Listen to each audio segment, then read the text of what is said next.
చెప్పాలనే ప్రయత్నం చేశారు. మరి నాకు తెలుసు ధర్మారెడ్డి గారి కుమారుడు చనిపోతే దినవారాలు అయిన తర్వాత వచ్చి ఆయన గుళ్ళో తన ధర్మాన్ని దాన్ని నిర్వహించాడు. అది తప్పు కాదని అనుకుంటున్నాను. చంద్రబాబు నాయుడు గారు గొప్ప పని చేశారు. మీకు గుర్తుందా? చాలామంది సీనియర్స్ గుర్తుండే ఉంటుంది. ఆయన తండ్రి గారు మరణిస్తే ఆయన తలనీనాలు ఇవ్వాల, గుండె చేసుకోవాలి. ఆయన ఒక తమ్ముడు చేతి చేయించాడు. తల్లి చనిపోయినప్పుడు కానీ తండ్రి చనిపోయినప్పుడు కానీ ఏ రోజున కూడా చంద్రబాబు నాయుడు గారు తలనీలాలు ఇవ్వలేదు. నువ్వు హిందుత్వాన్ని గురించి మాట్లాడతావు, సనాతన ధర్మాన్ని గురించి మాట్లాడతావు, ధర్మారెడ్డి గురించి మాట్లాడతావు, సుబ్బారెడ్డి గురించి మాట్లాడతావు. ఏం ధర్మం అయ్యా నాకు అర్థం కాలేదు చంద్రబాబు నాయుడు గారు. మీ తండ్రి తల్లి చనిపోయిన రోజున ఏ రోజున కూడా ఒక పెద్ద కొడుకుగా నువ్వు హిందూ సాంప్రదాయాన్ని అనుసరించి గుండు చేయించుకున్నటువంటి వ్యక్తివి. తిరుపతి వచ్చి ఏ రోజున గుండు చేయించుకోలేదు.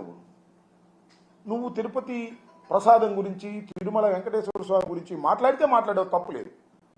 అది సుబ్బారెడ్డి మీద, ధర్మారెడ్డి మీద నొక్కేయాలని, నెట్టేయాలని ప్రయత్నం చేసేటటువంటి దారుణమైన అంశం, చాలా ప్రమాదకరమైన అంశం అని మనం చేస్తున్నాం. సుబ్బారెడ్డి గారి సతీమణి, ఆమె పేరు స్వర్ణ అనుకుంటా నాకు గుర్తున్నంత వరకు, ఆమె పేరుతో ఒక గెస్ట్ హౌస్ ఉంది తిరుమల తిరుపతి కొండ మీద. ఆయన చైర్మన్ అయిన తర్వాత పెట్టింది కాదు, అంతకుముందే పెట్టుకున్నాడు ఆయన ప్రేమతో, భక్తితో. ఆమె ఎంత భక్తురాలంటే ప్రతిరోజు గోవుకి పూజ చేసిన తర్వాత బయటకు వస్తారు వాళ్ళు. అంత సనాతన ధర్మాన్ని పాటించేటటువంటి వ్యక్తి సుబ్బారెడ్డి గారి భార్య. ఆమెను బయటికి లాక్కొచ్చి తిడుతున్నావు. ధర్మారెడ్డి కొడుకు చనిపోతే దాన్ని తిడుతున్నావు. నువ్వే సనాతన ధర్మానికి చాలా నిర్దిష్టమైనటువంటి వ్యక్తిని అనేటువంటి ప్రచారం చేసుకునేటటువంటి తాపత్రయపడుతున్నావు. ఇది ధర్మం కాదు. నారా చంద్రబాబు నాయుడు గారు, మరొకసారి చెబుతున్నా, తిరుమల శ్రీ వెంకటేశ్వర స్వామిని రాజకీయంగా వాడుకోవాలనే ప్రయత్నం చేయటం అనేది చాలా దుర్మార్గమైనటువంటి అంశం.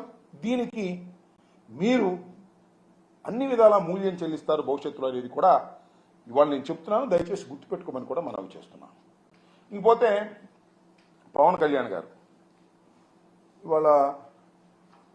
ఇవాళ నిన్న ప్రాయశ్చిత్త దీక్ష ప్రారంభించారు. ఇవాళ కనకదుర్గమ్మ గుడి దగ్గరికి వెళ్ళి మెట్లను కడిగారు. అయ్యా పవన్ కళ్యాణ్ గారు, మేము తప్పు చేస్తే మీరు మెట్లు కడవటం ఏంటండి? మేము తప్పు చేసామని నిరూపించండి, నీ బూట్లు దుడుస్తా నేను. మేము తప్పు చేసామని నిరూపించు. లడ్డూ ప్రసాదంలో జంతువులు కొవ్వు కలిసింది, ఆ నువ్వు నిరూపించు, నీ బూట్లు తుడిసే కార్యక్రమాలు చేస్తాం. ఏంది డ్రామాలు? అదేమంటే ఆయన ఏమన్నాయంటే, హైందవ దేవాలయాలే, వైసీపీ హైందవులే దేవాలయాలకు నష్టం జరుగుతుంటే పట్టించుకోలేదు, హిందూ దేవాలయాలు.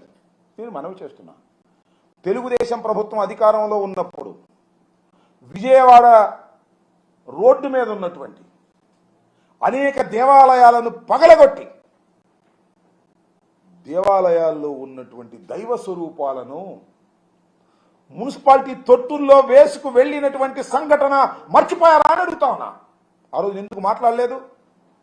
సనాతన ధర్మం మీద ఇంత ప్రేమ భక్తి ఉన్నటువంటి పవన్ కళ్యాణ్ గారు ఆ రోజు మీరు ఎందుకు మాట్లాడలేదు అని అడుగుతా ఉన్నా. ఇవాళ మా మీద రాజకీయంగా కక్ష తీర్చుకోవడం కోసం మీరు ప్రయత్నం చేసేటటువంటి ప్రయత్నం చేస్తున్నారు. ఇది తప్పు కదా? ఇది సాంప్రదాయమా? దీన్ని భగవంతుడు క్షమిస్తాడా? నేను అడుగుతా ఉన్నా. అంతేకాదు, బోమన కరుణాకర్ రెడ్డి తిరుమల వెళ్ళి హై డ్రామా క్రియేట్ చేశాడంట. నిన్న వెళ్ళాడు మాజీ టీడీ బోర్డు చైర్మన్, వెళ్ళి అక్కడే ప్రమాణం చేశాడు దైవం ముందు. దాన్ని హైడ్రామా అంట. ఆయన హైడ్రామా చేసింది, మీరా హైడ్రామా చేసింది.